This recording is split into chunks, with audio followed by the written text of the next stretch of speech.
Hello दोस्तों, welcome back our YouTube channel यूबी क्यूटर्स स्टडी। कैसे हैं आप सभी लोग? उम्मीद करते हैं कि आप लोग अच्छे होंगे। तो दोस्तों, आज हम लोग इलाहाबाद विश्वविद्यालय की जो नॉन टीचिंग पोस्ट है उसका हम लोग जनरल एडमिनिस्ट्रेशन और अबाउट द यूनिवर्सिटी का लगभग आप मान के चलिए 80 से 90 क्वेश्चन करेंगे। और ये हमारा जो है रिवीजन क्लास है दोस्तों। इसके पहले हम लोगों ने इसका जो सारा जो प्रैक्टिस सेट है उसको कर लिया है। तो यदि आप लोग इसको अभी तक नहीं किए हैं, आपको बिल्कुल भी नहीं तैयार है, तो आप एग्जाम से पहले ये सारा आप लोग कर डालिए और एकदम से रट डालिए। जैसा कि हम लोगों को पता है कि हमारा जो एग्जाम डेट है वह आ चुका है। इसके पहले हम आपको बता भी दिए थे कि जून लास्ट में इसका जो है एग्जाम होना है। तो वह एग्जाम डेट आ गया है, आपका एडमिट कार्ड भी आ गया है, वहां से आप लोग डाउनलोड कर लीजिए। और जो है अब आप ये जो आपके 10-12 दिन बचे हैं, ये 10-12 दिन बचे हैं, आप इसको एकदम से पूरा आप इस पे जो है फोकस कर लीजिए। तो आइए जो है हम लोग शुरू करते हैं। हमारा जो पहला क्वेश्चन है वह है निम्नलिखित में से कौन विश्वविद्यालय का अधिकारी नहीं है। तो दोस्तों, इसका जो सही उत्तर हो जाएगा ऑप्शन सी हो जाएगा। जो परिदर्शक होता है, परिदर्शक का मतलब दोस्तों हमने आपको बताया था, जिसको कहते हैं कुलाध्यक्ष।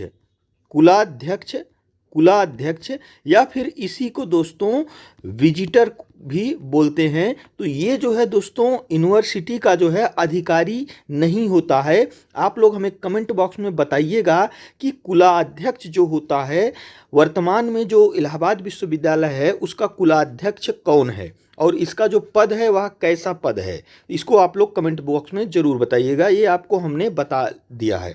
तो आगे बढ़ते हैं। हमारा अगला क्वेश्चन है, निम्नलिखित में से क्या वित्त अधिकारी के बारे में गलत है।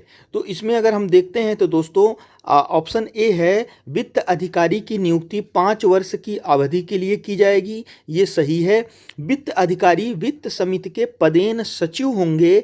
ये भी सही है। वित्त अधिकारी का पद रिक्त होने पर कार्यालय के कर्तव्यों का पालन ऐसे व्यक्ति द्वारा किया जाएगा जिसे कुलाधिपति नियुक्त करेगा। तो ये ऑप्शन गलत हो जाएगा, यानी कि दूसरे का जो सही उत्तर हो जाएगा ऑप्शन सी हो जाएगा।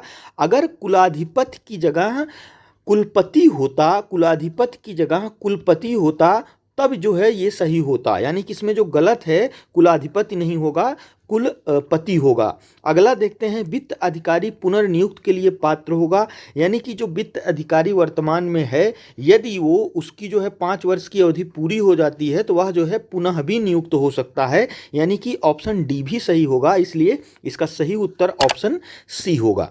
हमारा अगला क्वेश्चन है, इलाहाबाद विश्वविद्यालय अधिनियम 2005 के अनुसार शिक्षक शब्द का क्या अर्थ है। यानी कि इलाहाबाद विश्वविद्यालय अधिनियम जो 2005 है उसमें शिक्षक का अर्थ क्या दिया गया है। तो इसको हम लोग जानते हैं। तो शिक्षक का अर्थ इसमें दिया गया है, आचार्य भी दिया गया है, रीडर्स भी दिया गया है और व्याख्याता भी दिया गया है। यानी कि इसका जो सही उत्तर हो जाएगा ऑप्शन डी हो जाएगा, उपरोक्त सभी।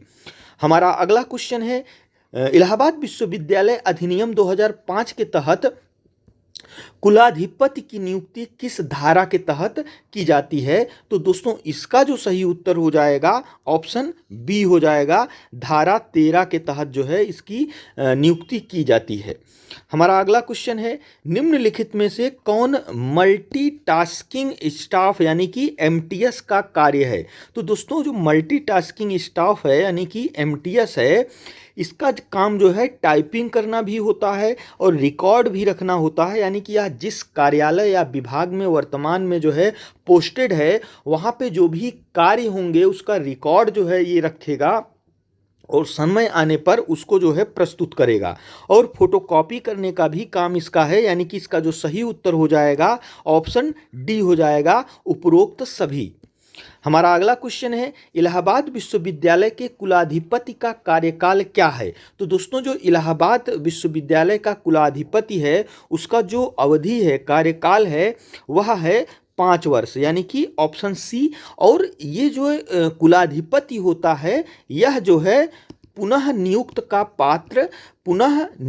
का पात्र नहीं होता है। यानी कि यदि इलाहाबाद विश्वविद्यालय का जो वर्तमान कुलाधिपति है उसका कार्यकाल अगर खत्म हो जाता है तो उसको पुनः यहाँ पर नियुक्त नहीं किया जा सकता है। इसका मतलब ये हुआ। हमारा अगला क्वेश्चन है, कोई भी अधिकारी किसी मामले को कितने कार्य दिवसों से अधिक लंबित नहीं रखेगा? इसका जो दोस्तों सही उत्तर हो जाएगा ऑप्शन डी हो जाएगा, 7 दिन तक। 7 दिन से अधिक जो है किसी फाइल को जो है नहीं रोकेगा। हमारा अगला क्वेश्चन है, निम्नलिखित में से कौन विद्या परिषद का सदस्य नहीं होता है? तो दोस्तों ये सब बारे में आपको हमने थ्योरी क्लास में हर चीज़ बता दिया है। तो इसका जो सही उत्तर हो जाएगा ऑप्शन सी हो जाएगा। जो कुल सचिव होता है वह जो है विद्या परिषद का सदस्य नहीं होता है, और बाकी जो 3 ऑप्शन हैं वो सारे जो है विद्या परिषद के सदस्य होते हैं।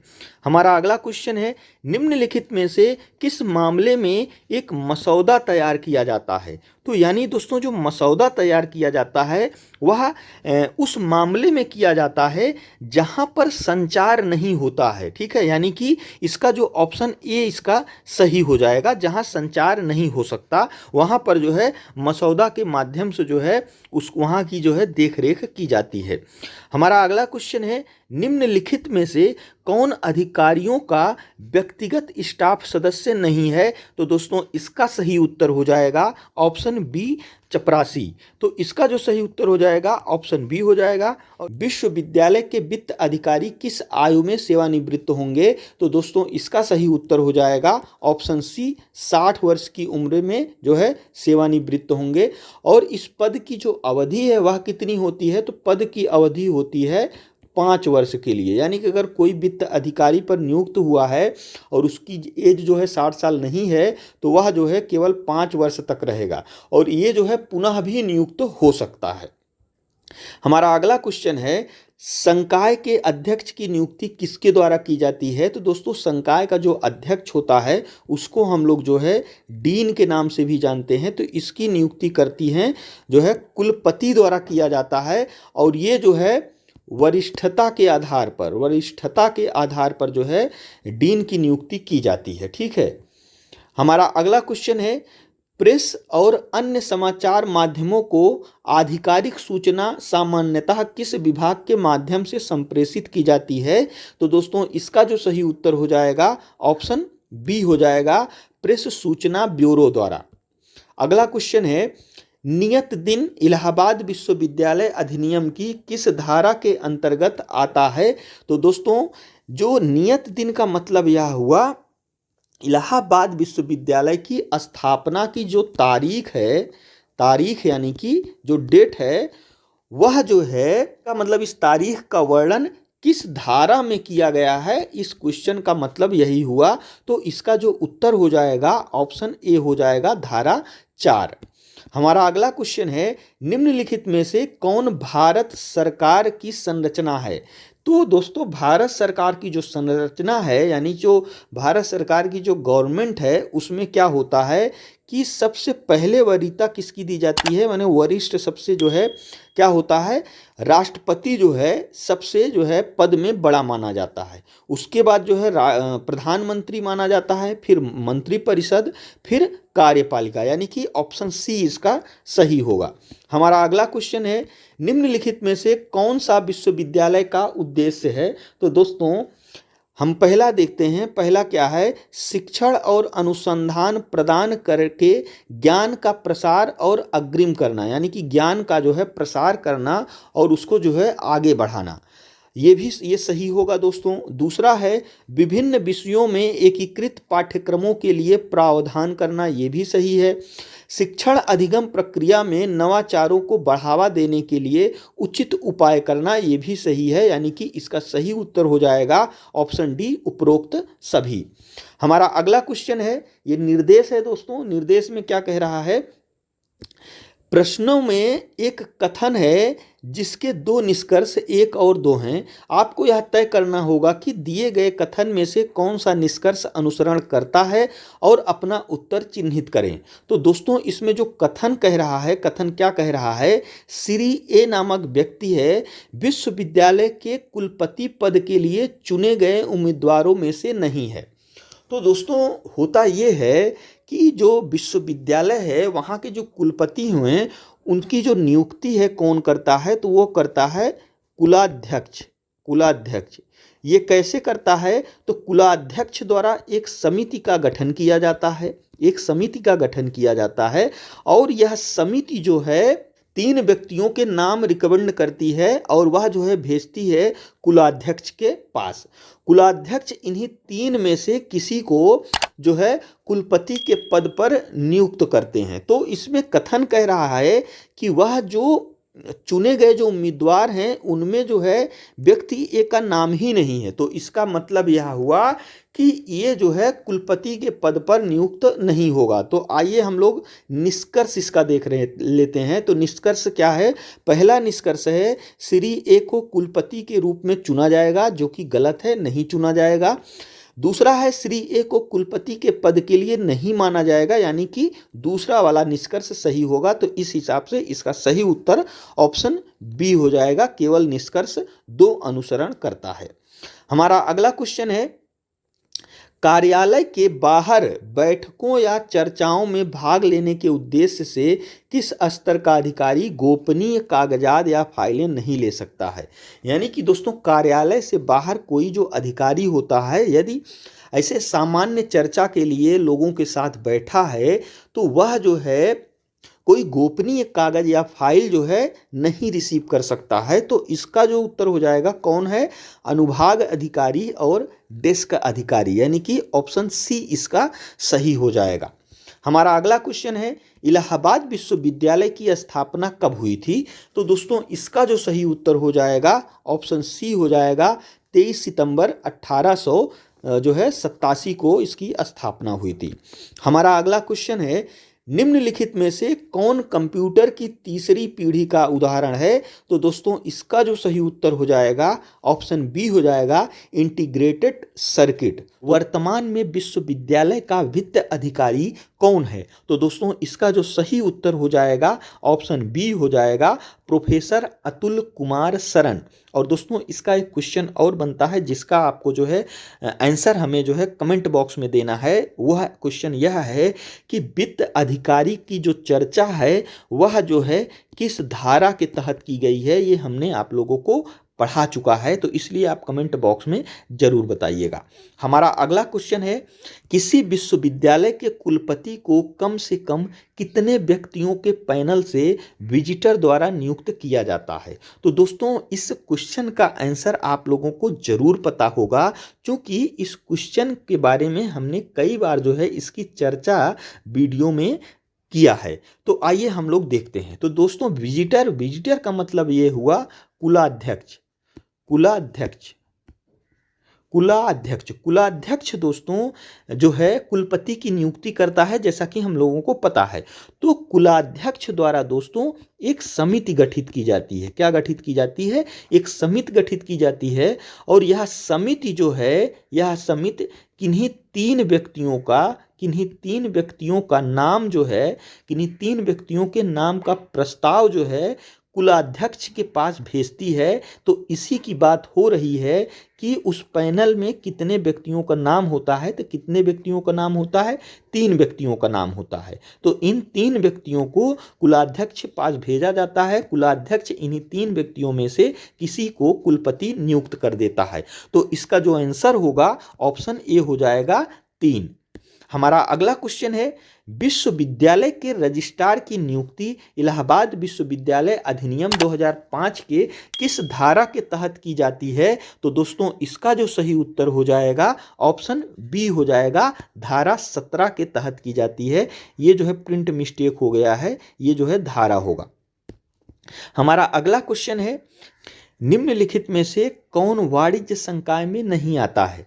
तो दोस्तों इसके बारे में भी मैंने आपको बताया है कि संकाय जो होता है, संकाय में दोस्तों यूनिवर्सिटी की अगर हम बात करें तो इसमें जो है टोटल 4 संकाय हैं। कौन कौन से? तो वो हैं दोस्तों कला संकाय, कला संकाय, विज्ञान संकाय, विज्ञान संकाय, विधि संकाय, विधि संकाय और वाणिज्य संकाय, वाणिज्य संकाय।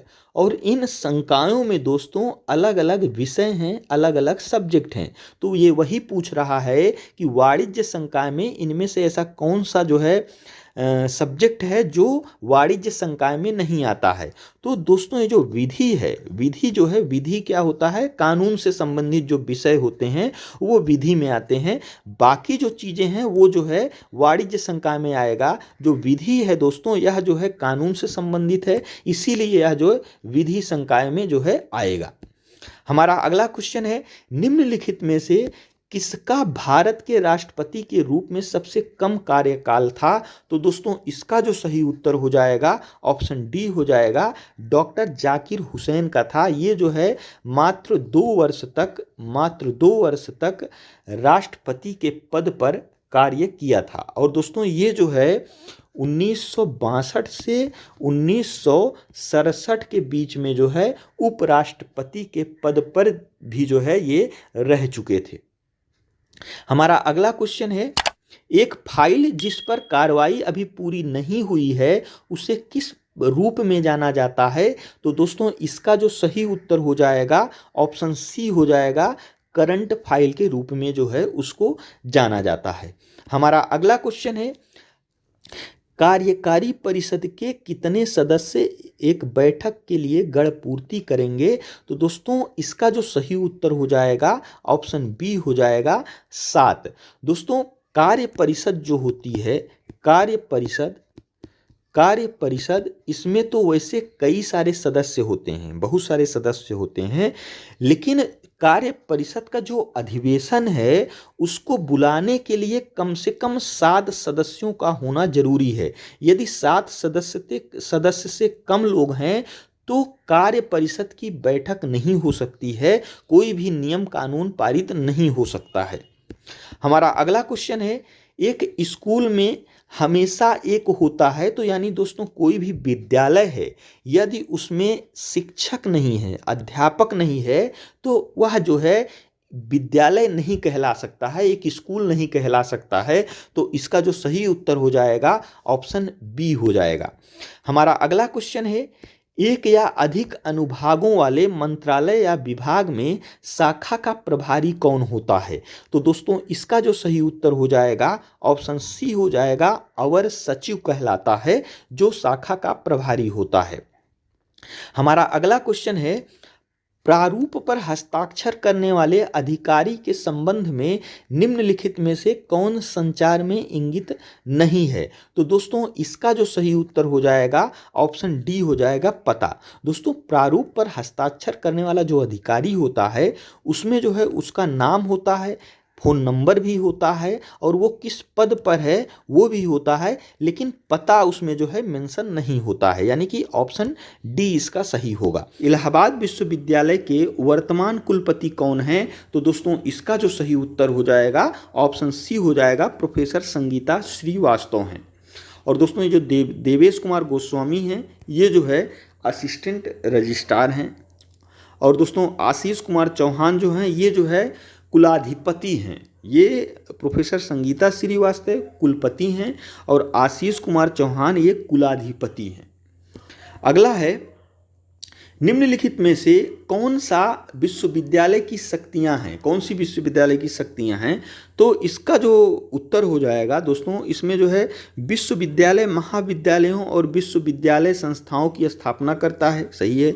विश्वविद्यालय महाविद्यालयों और विश्वविद्यालयी संस्थानों को बनाए रखने के लिए, ये भी सही है। विश्वविद्यालय महाविद्यालयों और विश्वविद्यालय संस्थानों में निर्देश देना और अनुसंधान करना, ये भी सही है, यानी कि इसका ऑप्शन डी सही होगा, उपरोक्त सभी।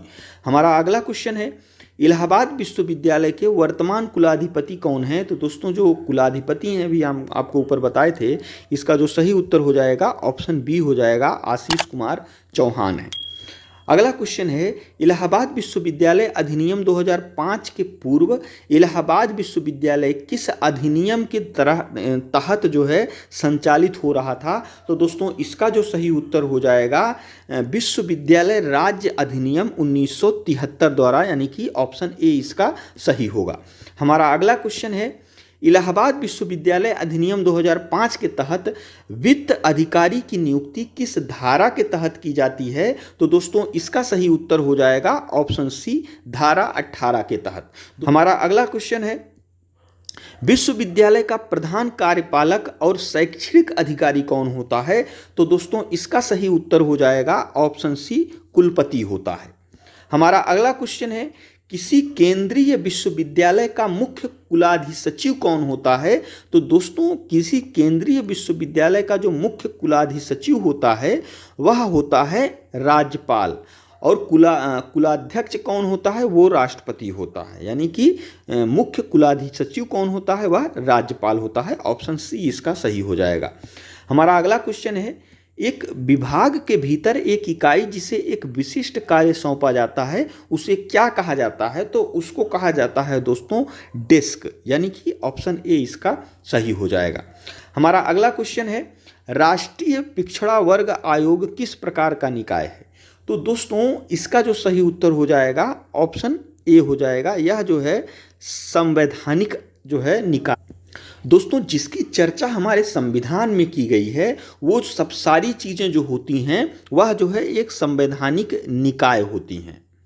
हमारा अगला क्वेश्चन है, किसी केंद्रीय विश्वविद्यालय का कुलाध्यक्ष कौन होता है? तो दोस्तों जो केंद्रीय विश्वविद्यालय होते हैं उसमें जो कुलाधिसचिव होता है वह तो जो है राज्यपाल होता है, लेकिन जो कुलाध्यक्ष होता है वह होता है जो राष्ट्रपति होता है, यानी कि ऑप्शन सी इसका सही हो जाएगा। सभा विश्वविद्यालय की वार्षिक रिपोर्ट किसे प्रस्तुत करती है? तो दोस्तों इसका जो सही उत्तर हो जाएगा ऑप्शन बी हो जाएगा, कुला अध्यक्ष को प्रस्तुत करती है। लेकिन ये जो वार्षिक रिपोर्ट है इसको तैयार कौन करता है? तो इसको तैयार करती है कार्य परिषद। कौन करती है? कार्य परिषद जो है इसको तैयार करती है। कार्य परिषद इसको तैयार करके सभा को प्रस्तुत करती है। फिर सभा यदि इसमें कुछ परिवर्तन करना हो तो उसको करती है, नहीं करना होता है तो वैसे ही इसको जो है कुला अध्यक्ष को जो है प्रस्तुत करती है। हमारा अगला क्वेश्चन है, विश्वविद्यालय के लिए नए परिनियमों का गठन व परिनियमों में संशोधन किस संस्था द्वारा किया जा सकता है? तो दोस्तों इसका जो सही उत्तर हो जाएगा ऑप्शन जो है ए हो जाएगा, कार्य परिषद द्वारा जो है इसको किया जाता है। हमारा अगला क्वेश्चन है, विश्वविद्यालय की प्रधान शैक्षणिक निकाय क्या है? तो दोस्तों विश्वविद्यालय की जो प्रधान शैक्षणिक निकाय है, यानी कि जो है शिक्षा से संबंधित जितने भी निर्णय होते हैं वह जो है विद्या परिषद लेती है, यानी कि इसका ऑप्शन ए सही हो जाएगा। हमारा अगला क्वेश्चन है, सभा का क्या कार्य है? तो दोस्तों जो सभा होती है उसका कार्य है विश्वविद्यालय की नीतियों और कार्यक्रमों का पुनर्विलोकन करना, विश्वविद्यालय के सुधार और विकास के लिए उपाय सुझाना, विश्वविद्यालय की वार्षिक रिपोर्ट व वार्षिक लेखाओं पर विचार करना। यानी कि जो वार्षिक रिपोर्ट है उसको कार्य सभा द्वारा तैयार करके जो है सभा को भेज दिया जाता है। फिर सभा इस पर विचार करती है, यदि कोई गलत हुआ है या फिर कुछ जो है इसमें और सुधार किया जा सकता है तो वो सभा जो है इसमें सुधार करके इसको कुलाध्यक्ष को प्रस्तुत करती है। तो दोस्तों इसका जो सही उत्तर हो जाएगा ऑप्शन डी हो जाएगा, उपरोक्त सभी। हमारा अगला क्वेश्चन है, दीक्षांत समारोहों और सभा की अध्यक्षता कौन करता है? तो दोस्तों इसका जो सही उत्तर हो जाएगा ऑप्शन बी हो जाएगा, कुलाधिपति करता है। लेकिन कुलाधिपति की अनुपस्थिति में दोस्तों कुलपति भी जो है इसकी जो है अध्यक्षता कर सकता है। हमारा अगला क्वेश्चन है, प्रतिकुलपति की नियुक्ति किसके द्वारा की जाती है? तो दोस्तों ये जो प्रतिकुलपति होता है यह सभी विश्वविद्यालयों में नहीं होता है, किसी किसी में होता है। अगर हम इलाहाबाद विश्वविद्यालय की बात करें तो यहाँ पर कोई भी प्रतिकुलपति नहीं है। और दोस्तों इसकी अगर नियुक्ति की बात करें तो इसकी जो नियुक्ति है वह कुलपति करता है, और यह जो है पूरी तरह से कुलपति पर निर्भर करता है। कुलपति यदि चाहे कि हमें जो है प्रतिकुलपति की आवश्यकता है, इसका मेन काम होता है प्रतिकुलपति का, कुलपति की जो है सहायता करना, उसके कामों में जो है हाथ बटाना। तो इसीलिए जिस कुलपति को आवश्यकता होती है वह प्रतिकुलपति की नियुक्ति करता है, जिसको नहीं आवश्यकता होती है वह नहीं करता है। हमारा अगला क्वेश्चन है, इलाहाबाद विश्वविद्यालय अधिनियम 2005 के तहत कुलपति की नियुक्ति किस धारा के तहत की जाती है? तो दोस्तों इसका सही उत्तर हो जाएगा ऑप्शन ए, धारा 14 के तहत की जाती है। हमारा अगला क्वेश्चन है, विश्वविद्यालय की प्रधान कार्यपालिका कौन सी है? तो दोस्तों विश्वविद्यालय में जो कार्यपालिका का काम करता है वह होता है कार्य परिषद, यानी कि ऑप्शन बी इसका सही है। ये सब सारी चीज़ें हम जो आपको बता रहे हैं इसको हम थ्योरी क्लास में आपको सारी चीजें बता चुके हैं। हमारा अगला क्वेश्चन है, किसी नए परिनियम या विद्यमान परिनियम का संशोधन या निरीक्षण करने वाला कोई परिनियम तब तक विधिमान्य नहीं होगा जब तक कि कुलाध्यक्ष द्वारा अनुमति ना दी गई हो, यानी कि इसका सही उत्तर हो जाएगा ऑप्शन सी।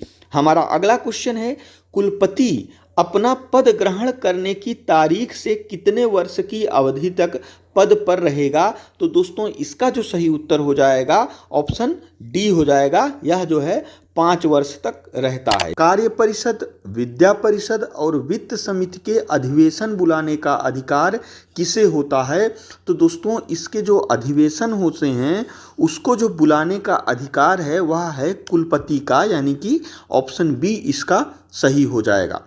हमारा अगला क्वेश्चन है, लेखाओं की परीक्षा व व्यय की समीक्षा के लिए वित्त समिति का अधिवेशन प्रत्येक वर्ष कम से कम कितनी बार करना अनिवार्य है? तो दोस्तों इसका जो सही उत्तर हो जाएगा ऑप्शन सी हो जाएगा, कम से कम 3 बार करना जो है अनिवार्य है।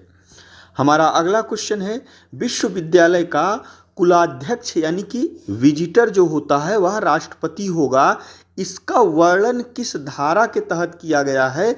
तो दोस्तों इसका जो सही उत्तर हो जाएगा ऑप्शन सी हो जाएगा, धारा 10 के तहत जो है इसका वर्णन किया गया है। हमारा अगला क्वेश्चन है, प्रतिकुलपति की पदावधि कितने वर्ष की होती है? तो दोस्तों इसका जो सही उत्तर हो जाएगा ऑप्शन डी हो जाएगा, इनमें से कोई नहीं। दोस्तों प्रतिकुलपति की जो पदावधि है इसका जो डिसीजन होता है वह जो है कार्य परिषद द्वारा लिया जाता है, और यह जो है पदावधि कितने भी वर्ष हो सकती है, यानी 1 भी हो सकती है, 2 भी हो सकती है, 3, 4, 5 कुछ भी हो सकती है, लेकिन मैक्सिमम 5 वर्ष से अधिक नहीं हो सकती है। इनमें से दोस्तों कुछ भी हो सकता है लेकिन 5 वर्ष से अधिक नहीं हो सकता है। हमारा अगला क्वेश्चन है, वर्तमान में कला संकाय यानी कि आर्ट फैकल्टी के संकायाध्यक्ष का नाम क्या है? संकायाध्यक्ष यानी कि डीन, यानी कि आर्ट फैकल्टी की जो डीन है वह कौन है? तो दोस्तों इसका सही उत्तर हो जाएगा option B, professor Sanjay Saxena. हमारा अगला क्वेश्चन है, अध्यापकों और अन्य शैक्षणिक कर्मचारियों को छोड़कर अन्य कर्मचारियों के विरुद्ध अनुशासनिक कार्यवाही करने की शक्ति किसके पास होती है?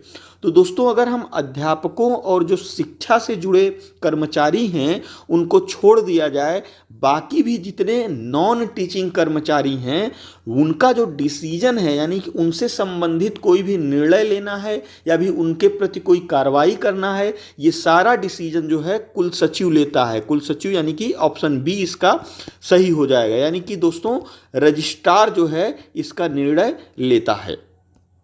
हमारा अगला क्वेश्चन है, विद्या परिषद के अधिवेशन के लिए कम से कम कितने सदस्य एक बैठक के लिए गढ़पूर्ति करेंगे?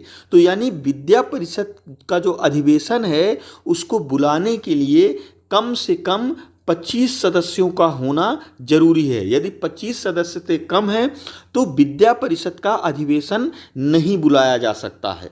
तो दोस्तों इसका जो सही उत्तर हो जाएगा ऑप्शन डी हो जाएगा, 25 सदस्य।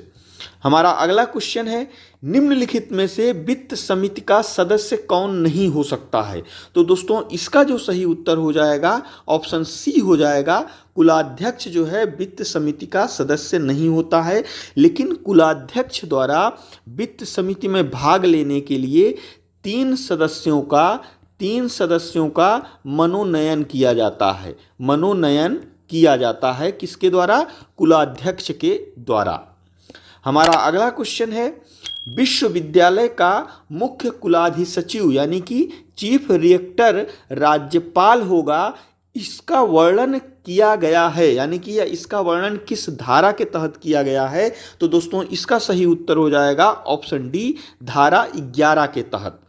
हमारा अगला क्वेश्चन है, सभा की चर्चा किस धारा में की गई है? तो दोस्तों सभा की चर्चा जो है वह की गई है धारा 21 में, यानी कि ऑप्शन ए इसका सही हो जाएगा। संकाय अध्यक्ष यानी कि डीन अपना पद ग्रहण करने की तारीख से कितने वर्ष की अवधि तक पद पर बना रहेगा? दोस्तों संकाय अध्यक्ष यानी कि डीन, इसका एक नाम और है, वो नाम है अधिष्ठाता। अधिष्ठाता, इसको जो है अधिष्ठाता भी बोलते हैं, तो इसको आप लोग याद रखिएगा। तो दोस्तों इसका जो सही उत्तर हो जाएगा ऑप्शन सी हो जाएगा, 3 वर्ष के लिए।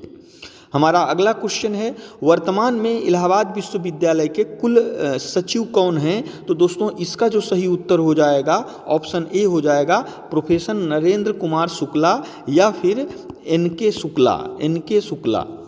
हमारा अगला क्वेश्चन है, सभा, कार्य परिषद, विद्या परिषद आदि समितियों के अधिवेशन बुलाने की सूचनाएं कौन निकालता है? तो दोस्तों इसका जो सही उत्तर हो जाएगा ऑप्शन बी हो जाएगा, कुल सचिव निकालता है, यानी कि रजिस्ट्रार।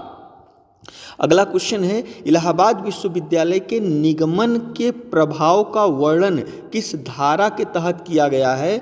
निगमन का प्रभाव यानी कि दोस्तों इलाहाबाद यूनिवर्सिटी का जो रूल है, जो नियम है, वह कहाँ तक लागू होगा, किस कंडीशन में लागू होगा, ये सब सारी जो चर्चाएं हैं वह कहाँ पे की गई हैं? वह की गई हैं धारा 5 में, यानी कि ऑप्शन सी इसका सही हो जाएगा।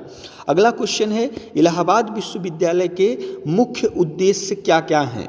यानी कि जो विश्वविद्यालय है उसका जो मुख्य उद्देश्य है वह क्या क्या हैं, इसका जो वर्णन है वह किस धारा के तहत किया गया है? तो इसका उत्तर हो जाएगा ऑप्शन सी, धारा 6 के अंतर्गत जो है किया गया है। अगला क्वेश्चन है, वित्त समिति के अधिवेशन के लिए गणपूर्ति कम से कम कितने सदस्यों से होगी? तो दोस्तों इसका जो सही उत्तर हो जाएगा ऑप्शन डी हो जाएगा, कम से कम 5 सदस्य होंगे, तभी वित्त समिति का जो है अधिवेशन जो है बुलाया जा सकता है। अगला क्वेश्चन है, कुलसचिव अपना पद ग्रहण करने की तारीख से कितने वर्ष की अवधि तक पद पर बना रहेगा? तो दोस्तों इसका सही उत्तर हो जाएगा ऑप्शन ए हो जाएगा, 5 वर्ष तक बना रहेगा, 5 वर्ष या फिर 62 वर्ष की आयु तक। अगला क्वेश्चन है, सभा, कार्य परिषद, विद्या परिषद आदि का पदेन सचिव कौन होता है? तो दोस्तों इसका सही उत्तर हो जाएगा ऑप्शन सी, कुल सचिव होता है, यानी कि रजिस्ट्रार होता है। अगला क्वेश्चन है, सभा के अधिवेशन के लिए कम से कम कितने सदस्य एक बैठक के लिए गणपूर्ति करेंगे? तो दोस्तों इसका सही उत्तर हो जाएगा ऑप्शन बी, कम से कम 25 सदस्य होंगे दोस्तों, तभी सभा का जो है अधिवेशन बुलाया जा सकता है। अगला क्वेश्चन है, वित्त समिति के सदस्यों की पदावधि कितने वर्ष की होती है? तो दोस्तों इसका सही उत्तर हो जाएगा ऑप्शन सी, 3 वर्ष के लिए होती है। विश्वविद्यालय की शक्तियों का वर्णन किस धारा के तहत किया गया है? यानी कि विश्वविद्यालय की कौन कौन सी शक्तियां हैं, इसकी जो चर्चा है दोस्तों यह की गई है धारा 7 में, यानी कि ऑप्शन बी इसका सही होगा। हमारा अगला क्वेश्चन है, विश्वविद्यालय के अधिकारियों की चर्चा किस धारा के तहत की गई है? तो दोस्तों विश्वविद्यालय की जो अधिकारी हैं, जैसे वीसी हुए, जो है चांसलर हुए, रजिस्ट्रार हुए, वित्त अधिकारी हुए, इन सब की जो चर्चा है वह की गई है जो है धारा 12 में, यानी कि ऑप्शन सी इसका सही होगा। अगला क्वेश्चन है, संकायों के संकायाध्यक्ष की चर्चा किस धारा के तहत की गई है? तो दोस्तों इसका जो सही उत्तर हो जाएगा ऑप्शन बी हो जाएगा, धारा 16 के तहत की गई है। और दोस्तों अगर हम डीन की बात करें तो जो कला संकाय है, कला संकाय के डीन कौन हैं? तो प्रोफेसर संजय सक्सेना हैं। और विज्ञान संकाय के डीन कौन हैं? विज्ञान संकाय के डीन हैं प्रोफेसर वेचन शर्मा। और दोस्तों अगर हम विधि संकाय की बात करें, विधि संकाय के डीन कौन हैं? तो ये हैं प्रोफेसर R.K. चौबे हैं। और दोस्तों वाणिज्य संकाय की अगर बात करें, वाणिज्य संकाय की बात करें, इसके जो डीन हैं वो हैं प्रोफेसर A.K. मालवीय। तो इसको आप लोग याद रखिएगा। हमारा अगला क्वेश्चन है, विश्वविद्यालय के प्राधिकारियों की चर्चा किस धारा के तहत की गई है? यानी कि जो समितियां हैं उनके मतलब सभा जैसे हुई, विद्या परिषद हुई, कार्य परिषद, इन सब की जो चर्चा है वह की गई है धारा 20 में, यानी कि इसका ऑप्शन 20 सही होगा। अगला क्वेश्चन है, संकाय बोर्ड की चर्चा किस धारा के तहत की गई है? तो दोस्तों जो संकाय बोर्ड है उसकी जो चर्चा है वह धारा 23 के तहत की गई है, यानी कि ऑप्शन ए इसका सही होगा। अगला क्वेश्चन है, कार्य परिषद की चर्चा किस धारा के तहत की गई है? तो दोस्तों इसका सही उत्तर हो जाएगा ऑप्शन ए हो जाएगा, धारा 22 के तहत की गई है। अगला क्वेश्चन है, वित्त समिति की चर्चा किस धारा के तहत की गई है? तो दोस्तों इसका सही उत्तर हो जाएगा ऑप्शन बी, धारा 24 के तहत की गई है। अगला क्या है, विश्वविद्यालय के कानून बनाने की शक्ति की चर्चा किस धारा के तहत की गई है? तो दोस्तों इसका जो सही उत्तर हो जाएगा ऑप्शन डी हो जाएगा, धारा 27 के तहत जो है की गई है।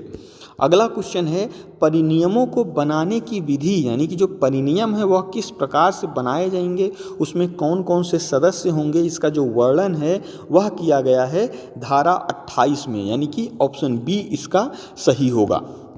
अगला क्वेश्चन है, अध्यादेश बनाने की शक्ति की चर्चा किस धारा में की गई है? तो दोस्तों इसका सही उत्तर हो जाएगा ऑप्शन डी, धारा 29 में की गई है।